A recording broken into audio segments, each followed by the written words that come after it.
열왕기상 18장 41절.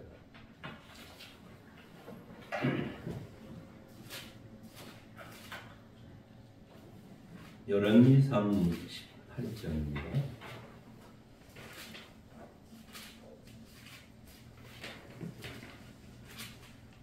(41절로) (46절) 다 같이 한 목소리로 낭독하겠습니다. 엘리야가 아합에게 이르되 올라가서 먹고 마시소서. 큰 비 소리가 있나이다. 아합이 먹고 마시러 올라가니라. 엘리야가 갈멜산 꼭대기로 올라가서 땅에 불어 들여 그의 의를 산구름 사이에 놓고 그의 사마리에 이르되 올라가라 저들을 바라보라. 그가 올라가라고 말하되 아무것도 없나이다. 이르되 일곱 번째 다시 가라. 일곱 번째 일어서는 그가 말하되 바다에서 사람의 수많은 작은 구름이 일어나나이다. 이르되 올라가서 말하기를 비에 비지 아니하도록 마차를 잡고 내려가서 하니라. 조구의 불과 바람이 일어나서 하늘이 캄캄해지며 큰 비가 내리는지라. 아합이 마차를 타고 이스라엘로 가니 여호와의 영이 엘리야에게 임하니 그가 소리를 듣고 이스라엘에 들어가는 것까지 아합 앞에서 달려갔다. 아멘. 야고보서 5장 17절을 보겠습니다. 순서지 뒷면에 적었는데요. 스크린에 뜨나요? 같이 한번 봐주시기 바랍니다. 시작. 엘리야는 우리와 성정이 같은 사람이로되 그가 오지 않기를 간절히 기도한즉 3년 6개월 동안 땅에 비가 오지 아니하고 다시 기도하니 하늘이 비를 주고 땅이 열매를 맺었느니라. 내 형제들아, 너희 중에 미혹되어 진리를 떠난 자를 누가 돌아서게 하면 너희가 알 것은 죄인을 미혹되는 길에서 돌아서게 하는 자가 그의 영혼을 사망에서 구원할 것이며 허다한 죄를 덮을 것이니라. 오늘도 하나님께서 예비하신 은혜의 말씀으로 저와 여러분에게 영의 양식이 되시고 은혜와 축복이 되시기를 바랍니다. 자, 성경 말씀에서 보니까 엘리야라고 하는 분이 참 대단한 분이었구나 하는 것을 알게 됩니다. 엘리야 사도가, 선지자가 갈멜산에서 영적 싸움을 승리로 이끌었던 그 사건이 있었는데요. 제가 그 갈멜산을 몇 차례 올라가 봤어요. 거기에 뭐 특별하게 달라졌다기보다 이 3,000년 전에 갈멜산 부근에 엘리야 선지자가 있던 그 모습은 어떨까 하는 것을 상상해 보았습니다.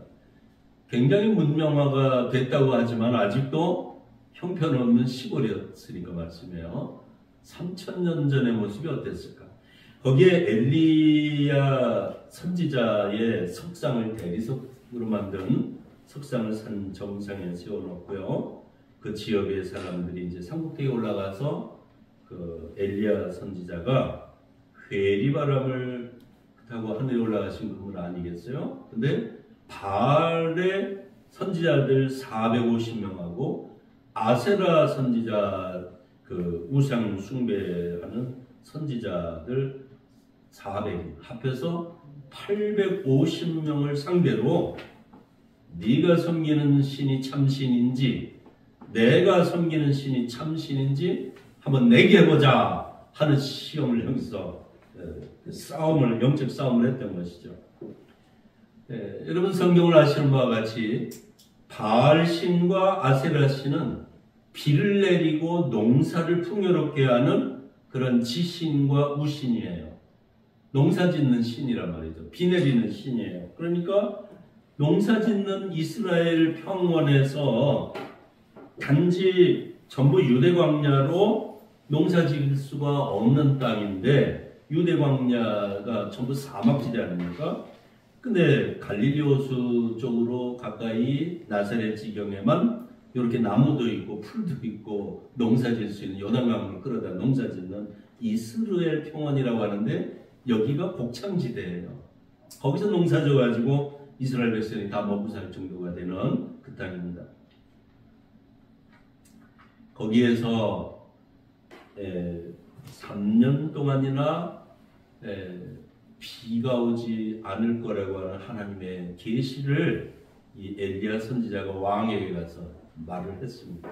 왕이시여, 당신이 이세벨이라고 하는 왕비를 잘못 들여가지고, 이세벨과 결혼한 거는 정략 결혼인데, 그 이세벨 여인이 숭상하는 우상 숭배를 왕이 한다면 솔로몬 왕이 잘못한 것처럼 아합 왕 당신의 나라가 망할 것입니다. 그 징조로 3년 6개월 동안 비도 안 오고 이슬 한 방울 내리지 않을 거니 그리하십시오. 그렇게 정했어요. 그랬더니 왕이 깜짝 놀랐겠죠. 어느 날 목사님이 청와대에 와가지고 왕이시여, 대통령이시여 이렇게 말을 했다 그러면 얼마나 점잖은 대통령이라 할지라도 화가 엄청날 거 아니겠어요? 나라 망한다는 얘기하시면. 근데 엘리야 선지자는 기적을 많이 베푼 선지자고 하니까 백성들이 존경하니까 함부로 대하지 못하고 내버려 두었더니 과연 3년 6개월 동안 이스라엘 평원에 폐농이라고 만 거예요. 이렇게 되니까 그 사마리아 성에 있던 이 아합 왕이 이세벨 여왕하고 같이 엘리야를 잡아 죽이도록 명령을 내렸죠. 그때 3년 반 동안 이 엘리야는 사렙과 과부 집에 가서 다락방에 숨어 살았습니다.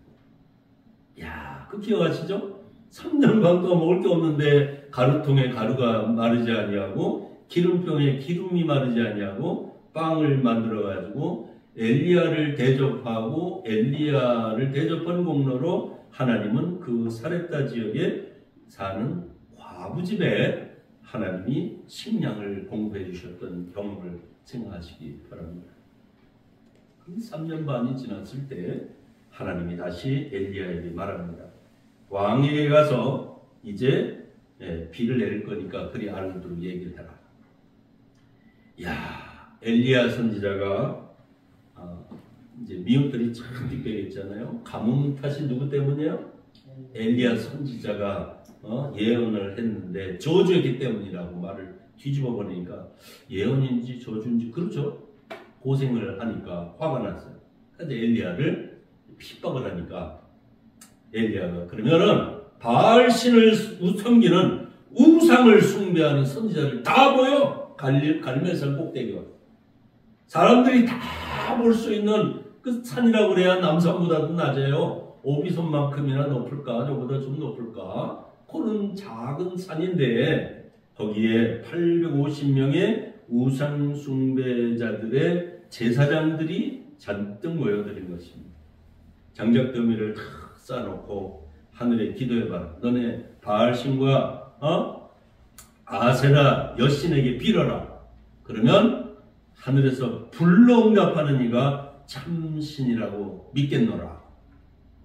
하루 종일 춤을 추고 뛰놀고 노래하고 그래도 바알신 아세라 신이 응답을 하지 않으니까 이번에는 제사장들이 나와가지고 칼을 가지고 자기 몸을 해하고 피를 내면서 내가 이렇게 간절하게 진실로 원하니까 내 몸을 자해할 정도로 내가 이렇게 원하니 바알이여 아세라여 응답하소서.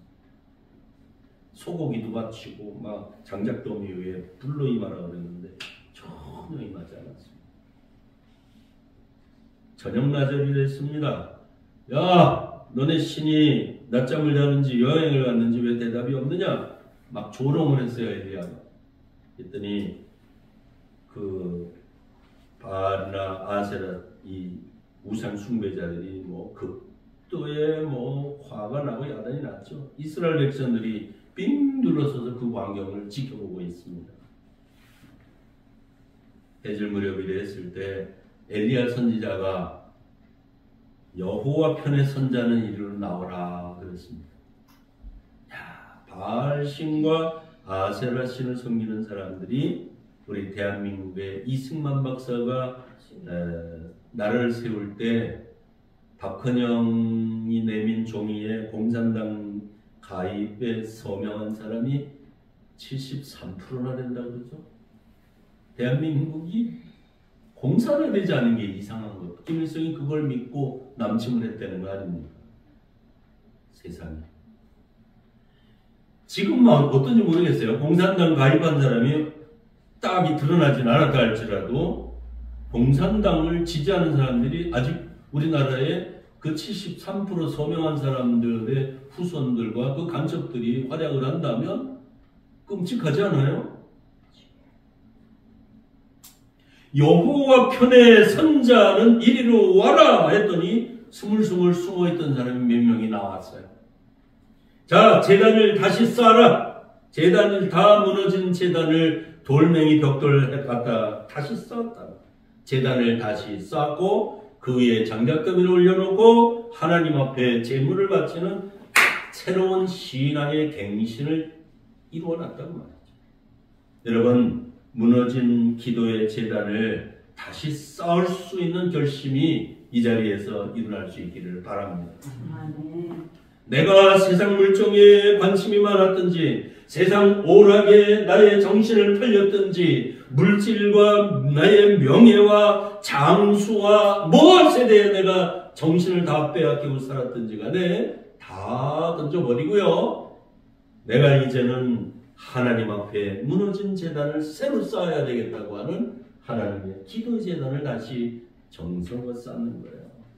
이거는 정으로 쪼아서 멋있게 만든 돌을 쌓는 게 아니에요. 아무렇게나 생긴 이 모습 이대로 찌그러졌으면 찌그러고 곰보면 곰보고 그저 온전한 돌멩이를 가져다가 제단을 쌓는 것이에요. 그래놓고 그 위에다가 물을 갖다가 12통을 붓고 3번을 그렇게 했어요. 또랑을 치고 또랑물로 거기에 넘칠 정도로 갖다 물을 들이부었어요.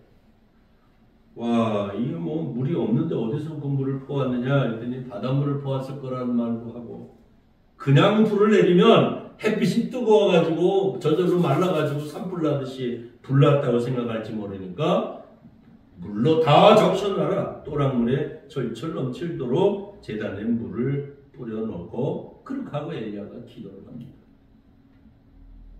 여호와여, 여호와여, 이 무지몽매한 백성들이 우상을 숭배하고 하나님 중심으로 살지 않으니 하나님이 살아계신 참 하나님임을 믿도록 지금 이 자리에 불러 임하시고 우리에게 증거를 보여주십시오. 그렇게 기도를 했습니다. 그랬더니 하늘에서 불이 내려가지고 그 제물을 다 불살라버렸고 또랑까지 다 물이 핥아버리고 흙까지 다 타버렸다고 했어요. 흙이 다 탈 정도로. 하나님의 신비한 불이 저와 여러분을 태울 수 있기를 바랍니다. 죄를 태워버리는 시간이 되기를 바랍니다. 의심을 태워버리는 순간이 되시기를 바랍니다.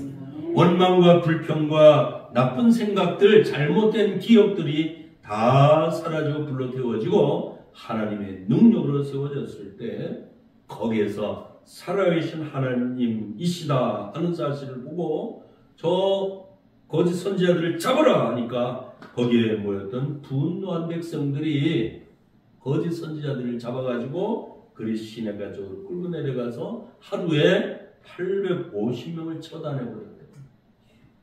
분노한 백성들이 무섭죠. 재판도 필요 없어요. 인민재판 저리 가라죠.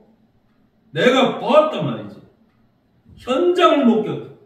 하루 종일 굿하고 뭐 연병을 다 하더니 아무런 효과가 없었는데 하나님의 선지자 엘리야의 말 한마디에 하나님은 그 자리에서 불러 응답하시더라. 여러분, 기도에서 응답을 받으면 신앙생활에는 활기가 넘쳐요.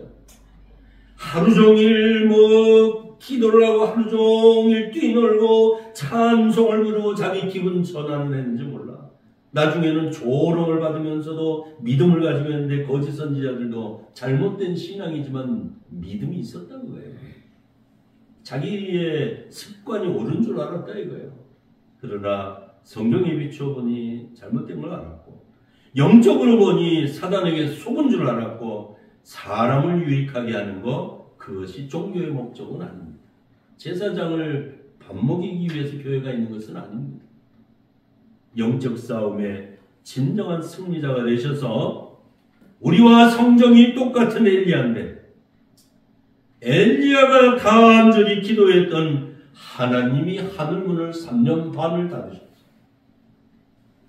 하나님이 3년 반의 그 증거를 보여주신 후에 하나님이 혼자서 비를 내리셔도 되는데 엘리야 선지자를 동원해서 엘리야에게 기도를 시키시더니 엘리야가 기도를 하는데요. 기도의 자세를 보십시오. 어떻게 기도했습니까? 무릎을 꿇고, 예? 어떻게 기도했죠? 다 7번이나 그 얼굴을 어떻게 했다고? 무릎 사이에 놓고. 그러면 뭐가 꺼져야 이게 가능하죠? 하나 좀 해볼랬더니 잘 안 되던데. 하실 수 있는 분. 아무나 기도의 용장이 되는 게 아니라니까요. 기도 괜히 문학에 가면서 시나 멋있게 주여 가을이 왔습니다. 그리고 기도하는 거 그거는 아무나 할 수 있는 기도예요. 그런 기도는 소용이 없어요. 내가 창자가 끊어지는 기도가 나에게서 나와야 된다 그 말이에요. 아니 머리를 어떻게 해야 이게 무릎 쪽으로 늘어나냐고요. 창자가 텅둬야 돼요. 그죠?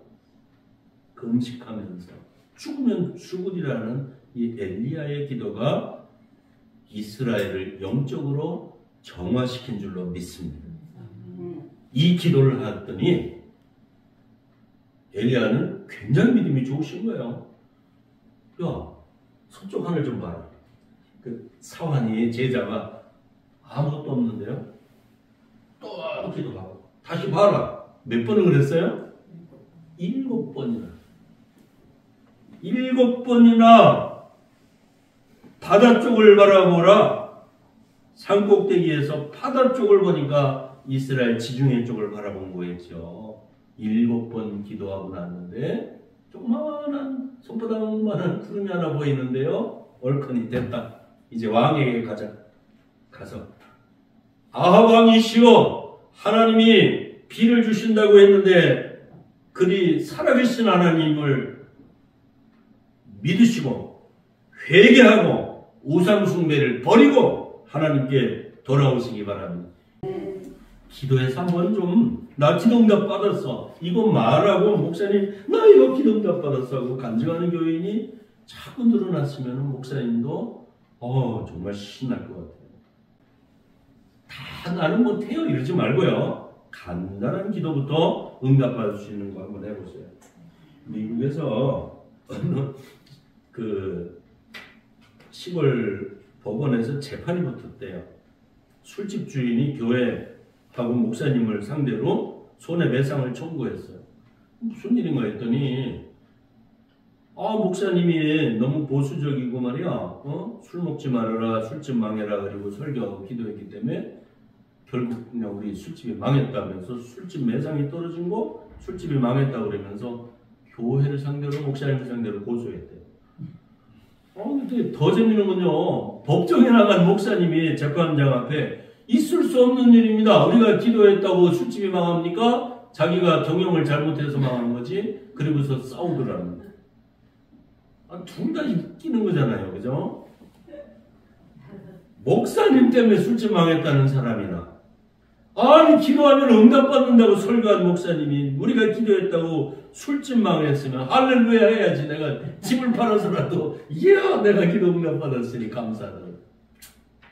하여간 좀 기도를 안 믿긴 안 믿어요. 그죠? 기도하는 걸 형식으로만 아는 사람이 너무 많아서 이제 이런 사건이 다 벌어진 겁니다. 영국 여왕 중에 스코틀랜드에 메리 스튜어트라고 하는 분이 그렇게 미인이래요. 프랑스 미인 대회에서 손꼽는 사람 중에 이 메리 여왕이 더 이쁘대요. 근데 그 같은 시대에 잉글랜드에는 빅토리아 여왕이 그 아주 쌍욕이었단 말이에요. 그런데 질투했어요. 빅토리아 여왕은 정치를 잘하고 이 메리 여왕은 이쁘고 총명한 여왕이었고, 근데 이 메리가 역사에 아주 욕먹는 건 뭐냐면은 천주교 나라니까 여기서는 개신교는 안 된다고 하면서 개신교를 엄청 박해를 했던 인물이에요. 그런데 거기에 종교개혁가로 나선 존 낙시라고 하는 분은 장로교 목사님인데 이분이 주여 스코틀랜드를 내게 주십시오. 그렇지 않으면 난 죽게 해주십시오. 스코틀랜드가 종교의 자유가 있어야 되겠습니다. 그렇게 기도를 하는데 이 메리 스튜어트 여왕이 그런 말을 했대요. 100만 명의 군대보다도 누가 더 무섭다? 존 낙스 목사의 기도가 무섭다 그랬어요. 우리 한국의 장로교회가 엄청 보수적이라고 그러죠? 존 낙스 목사의 영향을 받은 교회가 특히 그럽니다. 남쪽에는 주로 어디서 왔다고 그러죠? 호주 쪽에서 온 그 선교사예요. 나는 군목 가가지고서 같이 훈련을 받아서 하는데 교파를 초월해서 와 내가 볼 때도 가까이 하고 싶지 않은 그런 친구, 참 친구라고 해도 되는지 모르지만 아는 사이 얼굴 정도 알지 뭐라겠어요.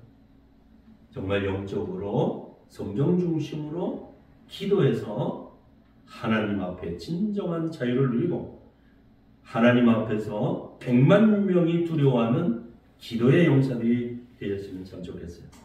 그런 축복이 오늘도 저와 여러분에게 함께하기를 간절히 바랍니다.